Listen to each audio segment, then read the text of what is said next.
What's up everyone, welcome to today's video, welcome to the Video Game Fight School channel. Thank you very much for tuning in. Today we're talking about Gotham Knights. I want to go ahead and iterate some aspects of the game that, in my opinion, I think is misconstrued out there. And the question we're asking is Gotham Knights an RPG? The answer to that is actually very simple. The answer is yes, but one thing I've seen is some people here in our community say that this game is not an RPG. In fact, I just had a conversation with one of my audience members, so shout out to you guys for your feedback. It really does open up the opportunity for conversation. Now, I'm going to show you another RPG that is already established with two titles. We're going to compare with Gotham Knights, and we're going to see if Gotham Knights can actually say it meets that criteria by, a comparable analysis with a different game that's already an RPG. That game is The Division. I'll also try to answer another question of one of my audience members who said, Gotham Knights not running at 60 FPS on console. There are other games that do it. And I asked them, I said, show me the other games that make a third person game with an open world, with untethered co-op play in a sense, that is doing it with an offline online mode. And I'll let you know if that game is actually, in a sense, comparable to Gotham Knights based on the way the game is designed. So let's go ahead and look at The Division. Thank God for Xbox's smart resume or quick resume. And you're going to see that in The Division, even if you're already playing the game, once you switch out, you actually have to go back and log in. The game makes you play fully online. It does have a 60 FPS mode here on console, which was unlocked with Xbox and even PS5. You could actually, play the game at 60 FPS, but you always have to be online to actually play the game. Gotham Knights, you do not. So this game is running a lot of things. AI, different elements on the server side in Ubisoft's own, server farms, while you on your console, you're running some processes. So if your network is bad or your internet connection is off, you are not playing The Division. But nonetheless, our goal is to see if, in terms of elements, player power, fantasy power creep, and your gear elements, if The Division is, in a sense, having some elements that Gotham Knights has adopted. So The Division gives you 2 or 3 weapons. Each weapon has specific unique aspects that you can actually loot from doing activity. So it is a looter shooter, but each element that you actually pick up will give you stats. So your stats and your skills are pretty much tied to a skill-based system where you have aspects of cooldown, you have duration, you have damage modifiers based on whether it is you're using it in PvP settings or in PvE settings. And these are not even all the skills that you can actually use. These elements, you can actually acquire a few more others as you progress through the game. This is my Xbox character, so I haven't even really done much here. But we can go ahead and open, say, an item like your turret. Your turret has a cooldown of 18 seconds. It's a special ability. It can actually damage enemy NPCs depending on how you stack skill tier stats, which is basically any item that has a yellow core attribute with modifiers that are attached to them. So not only are your weapons, your stats, and your skills all kind of working together in tandem to help your player get stronger, you have the opportunity to modify them as you choose based on different enemy types. You can even use some skills to heal yourself, like your chem launcher, and within those skills, there are subcategories and modifiers. You can use that same chem launcher under a different sub-modifier to light enemies on fire, or you can hold them in place with a riot foam, or you can use some corrosive damage against them.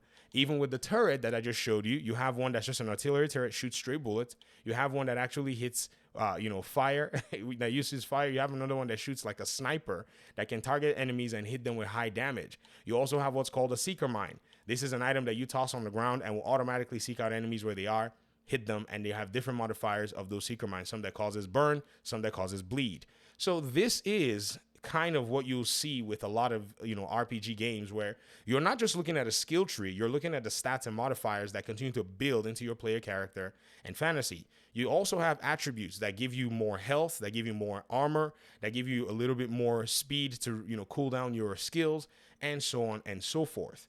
So this is kind of a basis for what The Division is, and I think it does give a good representation of what an RPG is. And it's a shooter, which is insane. So, you're looting all this gear and you're going all over the place and you're getting the job done. Now, Gotham Knights, being the RPG that it is, in a slightly different way, but makes all of its RPG elements somewhat lighter than The Division, in my opinion, meets the category for your character's, power fantasy, your gear, and your ability system.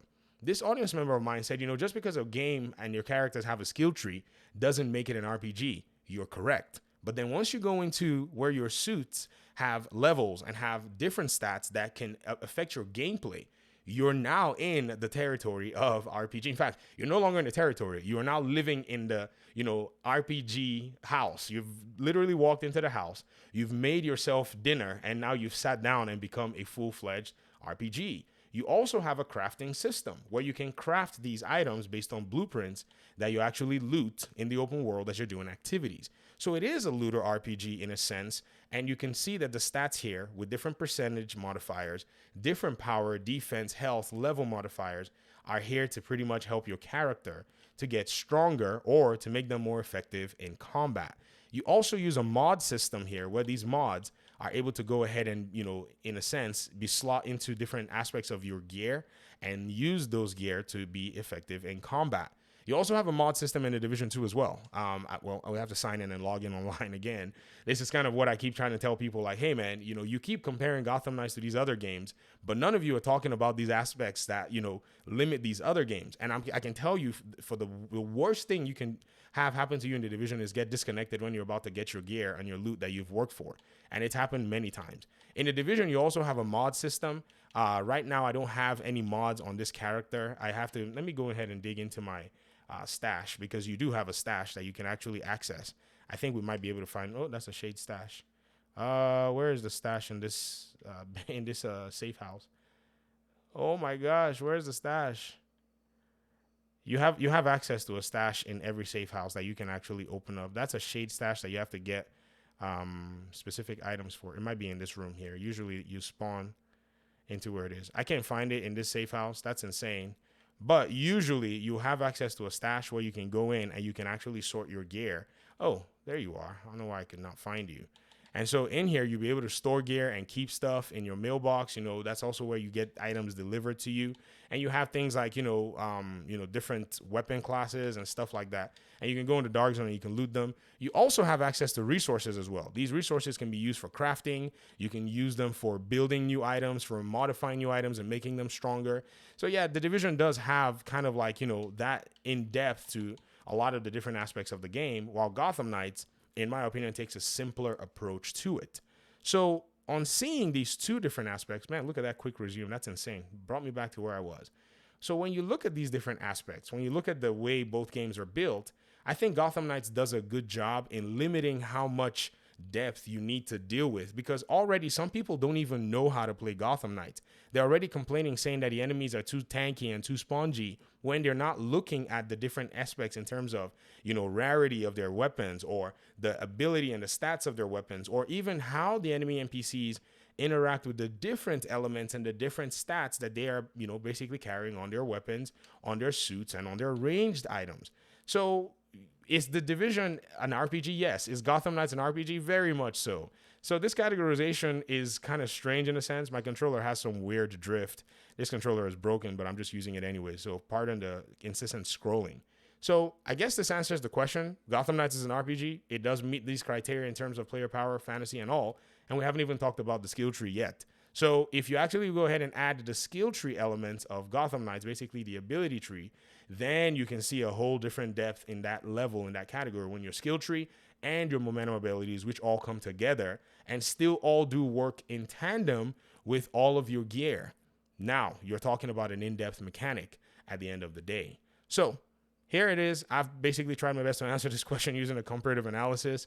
I'd love to hear your thoughts in the comment section. Don't you think that it's kind of strange that many people doubt that Gotham Knights is an RPG? I guess maybe they doubt it just so that they can put the game in a weird category that kind of exposes their, their preference towards other game styles, or maybe their lack of interest in wanting to play an RPG. Who knows? Talk to me in the comment section. I appreciate you guys' time and audience, and hopefully we'll talk pretty soon in another one. Peace out.